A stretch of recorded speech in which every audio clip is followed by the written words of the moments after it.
Hey guys, and welcome back to another video. Today we are ranking all of the F1 2020 tracks inside the F1 2020 game. I just wanted to say, guys, thank you very much for 100 subscribers. We just hit that a few days ago, so that's good. So I've finally decided that I might as well upload Beans as one of my videos that got to 1.4k, which is very nice. So thank you to everyone that watched that. So let's get cracking. First track is Abu Dhabi, and I'm just gonna put it in bad. It's got a couple of good overtaking spots, which make it fun, and a day-to-night race in a very scenic setting makes it a good fixture on the calendar, if not quite a dull one. So it's not going in terrible, because I don't think it's terrible. And on F1 2020, it's really fun, and that is the only thing that we're judging the tracks on.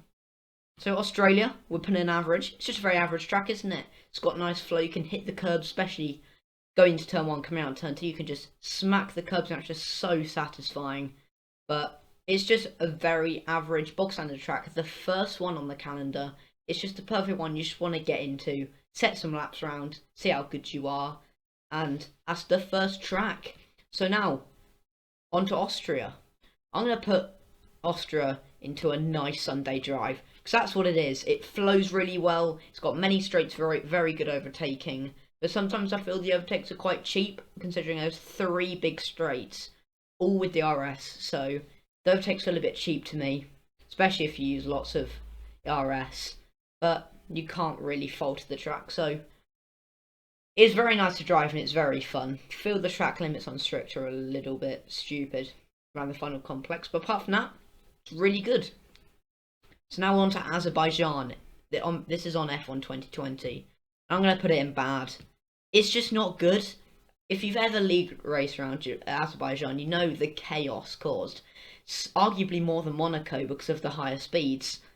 And the big straight just makes overtakes feel so cheap. Because there's 2 big straights coming out, going into turn 1, coming out of turn 2. And just makes some of the overtakes feel a bit cheap. So that's why it's going in bad. Apart from that, car section feels really, really good to drive.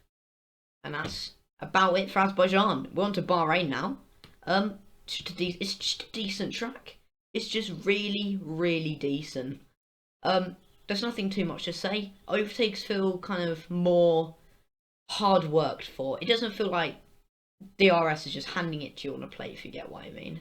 I feel like you have to try and do it. Well, so now on to Belgium. I'm going to put in driving heaven, because it is. Some of the overtakes feel a bit cheap, especially on the back straight. DRS and Up Eau Rouge gives you lots of time to slipstream the other car, but everywhere else the overtakes don't feel cheap, and it flows really well. Hit the curbs and everything. You can just attack the course so much without needing to focus on locking up and spinning on traction or whatever. So now we're on to Brazil.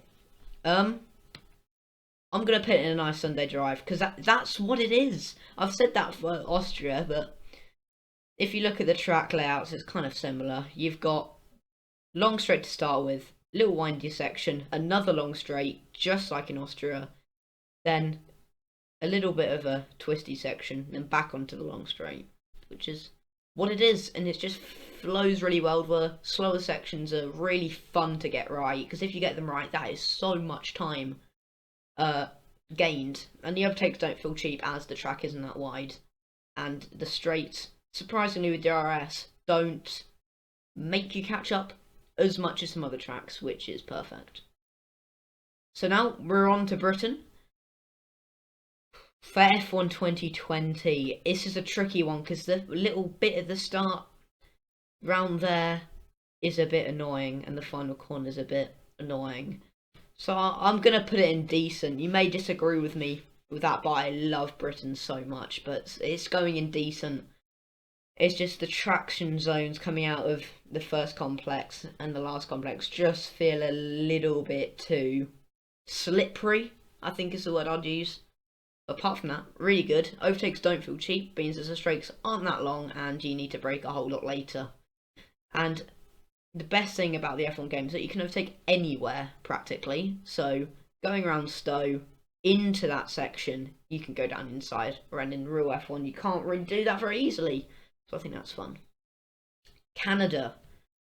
I really like Canada, so I'm going to put in a nice Sunday drive because you got the overtakes don't feel cheap because the track isn't that wide and the DRS isn't that strong, but it's just really nice to drive, especially going down along the back straight. You can get side by side, but actually braking late into the chicane without getting any warnings or cutting the corner, overtake there, it's really satisfying and it's just very, very good to do. Not sure about the track rotation in the picture though, that's why I got a little bit confused, but apart from that, it's alright. China, I'm going to put average. Some traction zones are very, very annoying, but the best thing about it is along back straight, which is quite easy to overtake, so it's quite cheap. But going along the main straight into the first corner, overtakes they definitely don't feel cheap. Traction coming out the main complex, though, is very, very annoying. And especially coming out the boot section at the end. Feels a bit too slippery. So if Codemasters want to kind of tweak that and make it better, kind of more realistic, because you see real F1 drivers pushing to the max around those areas, you feel like you kind of have to let off a bit. Right, now going to France, and we're going to put in terrible. It's not... It's got a bland area. It's got no, like, hotspot areas. No, it's not an interesting place to put a track. There's no special gimmicks about it. It's just long straight. It's just a long straight chicane where you can overtake. Another long straight.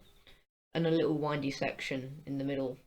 But I do like the first 4 corners. I think that is really fun with the little chicanes.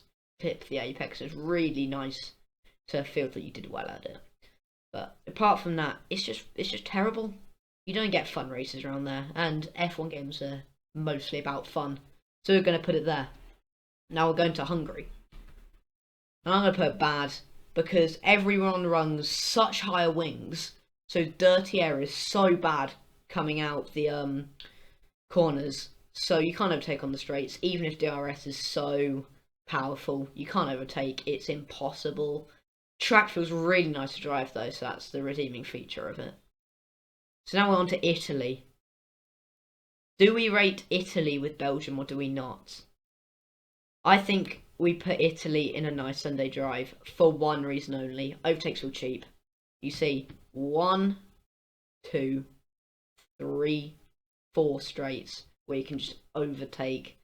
So if you wanted to, you could save all your ERS down the main straight and have DRS, and your person in front uses up all this, and you could just overtake them on the next one. It just feels like it's more tactics rather than pure racing. So some of the overtakes feel a bit cheap, but on the non-DRS straights, like there, and possibly there, they feel a lot better and not rehearsed. So Japan, I've kind of labelled the ranks weirdly, so how well they drive basically. And Japan, without doubt, is driving heaven. It's a nice place. It's got a little gimmick where it goes over itself, which is fun. The only problem is the S's, I think, go on a corner too long, and the main straight and the back straight is quite hard to overtake, but it's doable. So the overtakes don't feel cheap, which I'm a big advocate for, and I really do like that. So now over to Mexico, which I actually have a league race tomorrow at Mondays at 6:45. If you've gone to the Hybrid Racing League Twitch channel, you can watch it live. So I'll leave a link to that in the description below. If you want to go show your support, I've got commentators now, 2 commentators. It's a good stream and lots of fun racing. So put Mexico, it's bad. The DRS on the main straight's so long, it's just feels cheap. And same with Italy, you can just save up all your ERS on the main straight and then just use it for the second, just overtake easily. So it's a bit weird how you can do that. It just feels, if you can't get it done on the first one, you should do it on the second, guaranteed. It's just very annoying like that, especially if your link can't in front. The twisty section's very good, and the stadium section has got a very nice gimmick to it. So we're going for Monaco. Monaco has been driving heaven. You can't overtake, but when you do, it feels amazing. And basically, it's in a very interesting place. It's got very good track layout. You don't see it at all in the calendar, and it's the one. It started off basically the home of motor racing in a way. Everyone races at Monaco. Everyone aspires to win Monaco, especially in the F1 games. It's easier to overtake, but still, it's driving heaven. It's just driving heaven. If you win, you like it a lot. So I'm gonna put the Netherlands in. I'm probably gonna put in driving heaven. Netherlands is my favourite track because the overtakes don't feel cheap. You can clout the curbs and it feels very, very satisfying. You can push to the limits. Your rear stays intact most of the time. And it's just really, really fun. And you don't get stupid time penalties that often, which is perfect. And it just flows really well, which is all you want. It's just very, very, very, very, very fun. It's not going on to Russia, and it's going in terrible because it's in a weird place. Not a weird place, a very it's got no details or key features about it. Lots of runoff, no gravel of any type. DRS overtakes on the main straight feel a bit cheap. And on the back straights feel hard. If the back straight is a perfect example of what's very good, it's that you can overtake not easily, but you can overtake, but not too easily. So it does require some skill to brake into the heavy braking zone. And turn 3 is very fun because it goes around the Olympic Park. Now for Singapore, we are going to go to bad because it would be terrible if it wasn't for a night race. If it was a night race, it'd be very fun. If it was a night race.